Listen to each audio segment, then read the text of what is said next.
하나님의 말씀을 보겠습니다. 호세아 11장 1절에서 11절입니다.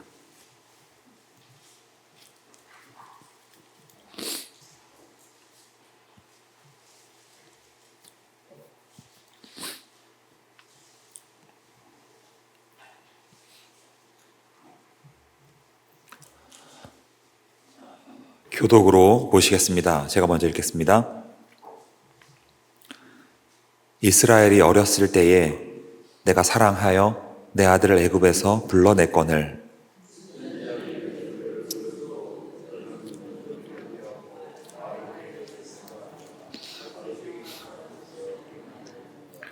그러나 내가 에브라임에게 걸음을 가르치고 내 팔로 안았음에도 내가 그들을 고치는 줄을 그들은 알지 못하였도다.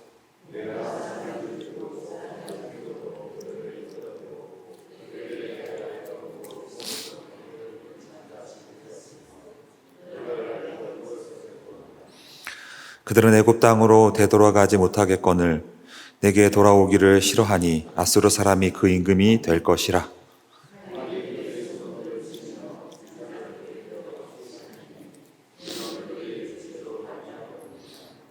내 백성이 끝끝내 내게서 물러가나니 비록 그들을 불러 위에 계신 이에게로 돌아오라 할지라도 일어나는 자가 하나도 없도다.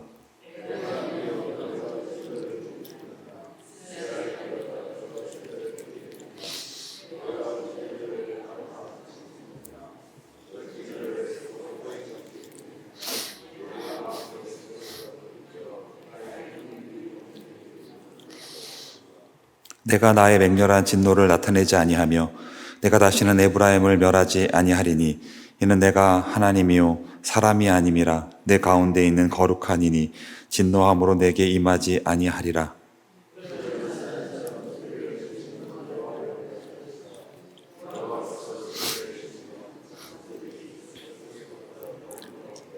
(11절) 다 같이 읽겠습니다. 그들은 애굽에서부터 새같이 아수르에서부터 비둘기같이 떨며 오리니 내가 그들을 그들의 집에 머물게 하리라. 나 여호와의 말이니라. 아멘.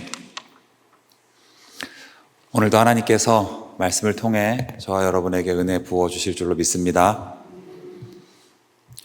마태복음 2장 15절은 이렇게 말씀을 하고 있습니다. 잘 들어보십시오.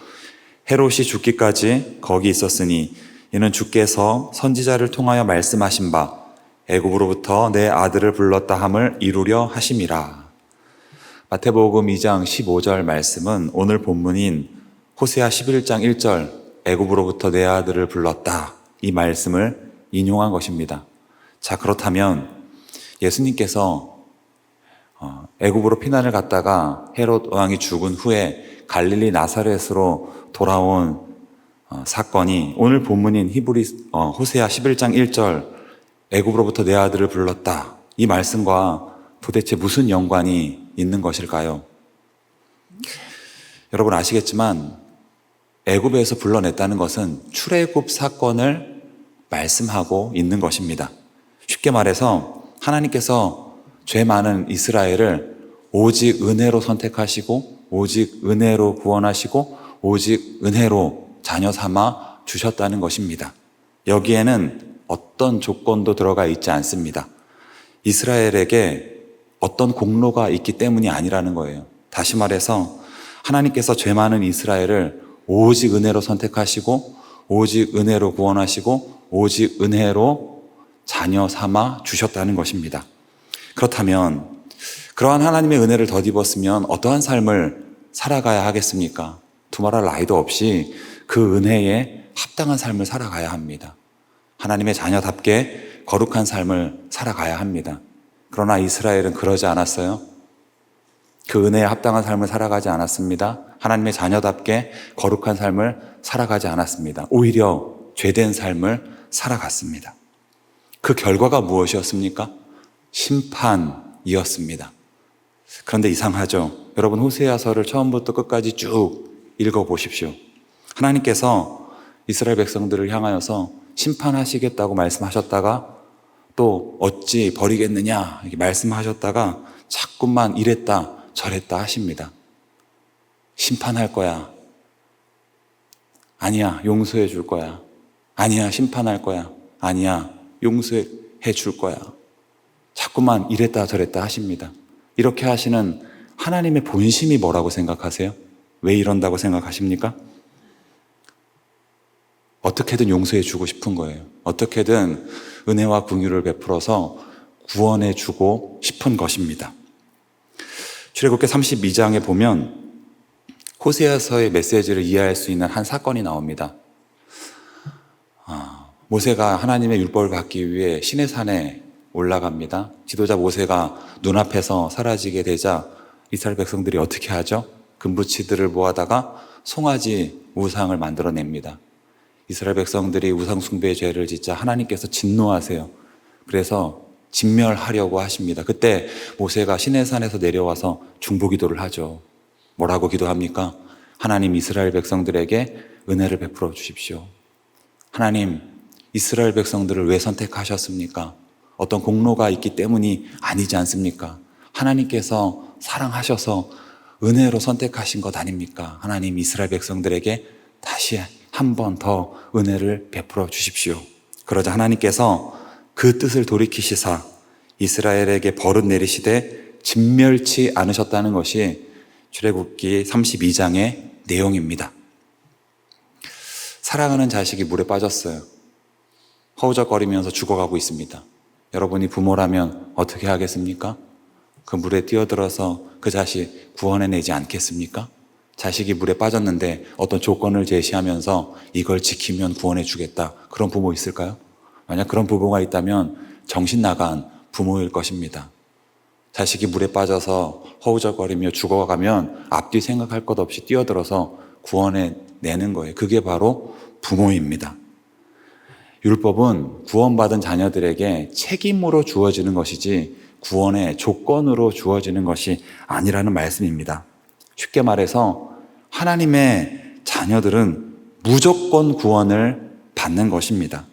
그런 자식이 죄를 지으면 징계는 할 수 있지만 아주 버리지 않는다는 것이 하나님의 본심이고 그것이 바로 복음입니다. 이것이 바로 자녀됨의 권세입니다. 여러분 꼭 기억해야 합니다. 하나님께서 우리를요 그러한 자녀로 불러주셨습니다. 그 은혜는 결코 취소될 수 없는 절대적인 은혜입니다. 심지어 노예시장에 팔려가고 나라가 망하고 포로로 끌려가는 비참한 상황 가운데에서도 결코 취소될 수 없는 절대적인 은혜입니다. 하나님께서 진노하시고 심판하시겠다 아무리 벼른다 할지라도 결코 취소될 수 없는 절대적인 은혜입니다. 왜 그렇습니까? 하나님의 자녀이기 때문입니다. 이것이 바로 자녀됨의 권세입니다. 그래서 바울이 로마서 8장에서 이렇게 고백을 하고 있는 것입니다. 잘 들어보세요. 그런즉 이 일에 대하여 우리가 무슨 말 하리요? 만일 하나님이 우리를 위하시면 누가 우리를 대적하리요? 자기 아들을 아끼지 아니하시고 우리 모든 사람을 위하여 내주시니가 어찌 그 아들과 함께 모든 것을 우리에게 주시지 아니하겠느냐? 누가 능히 하나님께서 택하신 자들을 고발하리요? 의롭다 하신 이는 하나님이시니 누가 정죄하리요? 죽이실 뿐 아니라 다시 살아나신 이는 그리스도 예수시니 그는 하나님 우편에 계신 자요 우리를 위하여 간구하시는 자신이라. 누가 우리를 그리스도의 사랑에서 끊으리요? 환난이나 곤고나 박해나 기근이나 적신이나 위험이나 가리랴. 무슨 말씀입니까? 하나님의 자녀이기 때문에 그 어떤 것도 그 무엇도 그 누구도 우리를 그리스도의 사랑에서 끊어낼 수가 없다는 것입니다. 그렇다면 여러분, 제가 질문을 할 테니까 한번 마음속으로 대답을 해보십시오. 이러한 하나님의 자녀가 되는 권세가 누구로 인해 우리에게 주어졌습니까? 두말할 나위도 없이 우리 주 예수 그리스도로 인해 우리에게 주어진 것입니다. 다시 말해서 예수 그리스도의 고난과 죽으심과 십자가와 부활로 인해 우리의 죄가 사해졌고 우리가 하나님과 화목하게 되었으며 우리가 하나님의 자녀로 받아들여지게 되었다는 것입니다. 자, 이제 결론입니다. 마태복음에 나오는 사건, 예수님께서 애굽으로 피난을 갔다가 헤롯이 죽은 후에 갈릴리 나사렛으로 돌아온 사건이 오늘 본문과 도대체 무슨 연관이 있는 것입니까? 하나님의 자녀가 되는 은혜, 즉 결코 취소될 수 없는 이 절대적인 은혜를 우리에게 주시기 위해 예수님께서 이 땅에 오셨다는 것입니다. 이 놀라운 은혜를 우리에게 관철시키기 위해 예수 그리스도께서 이 땅에 오셨다는 것입니다. 오늘 본문은 우리에게 이 메시지를 선포하고 있는 거예요.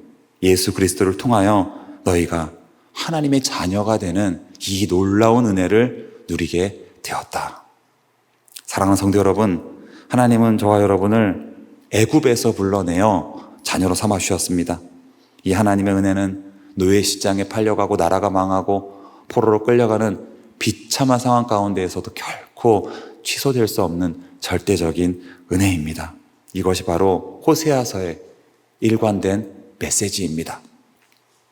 다음 없는 이 하나님의 은혜를 마음에 새기시고 이후로는 하나님의 자녀답게 거룩한 삶을 살아내는 믿음의 권속들이 다 될 수 있기를 오늘 이 새벽 우리 주님의 이름으로 축복합니다. 기도하시겠습니다.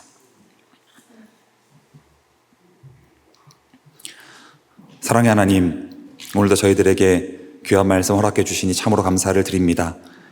하나님, 저희들 하나님의 자녀로 불러주셔서 감사합니다.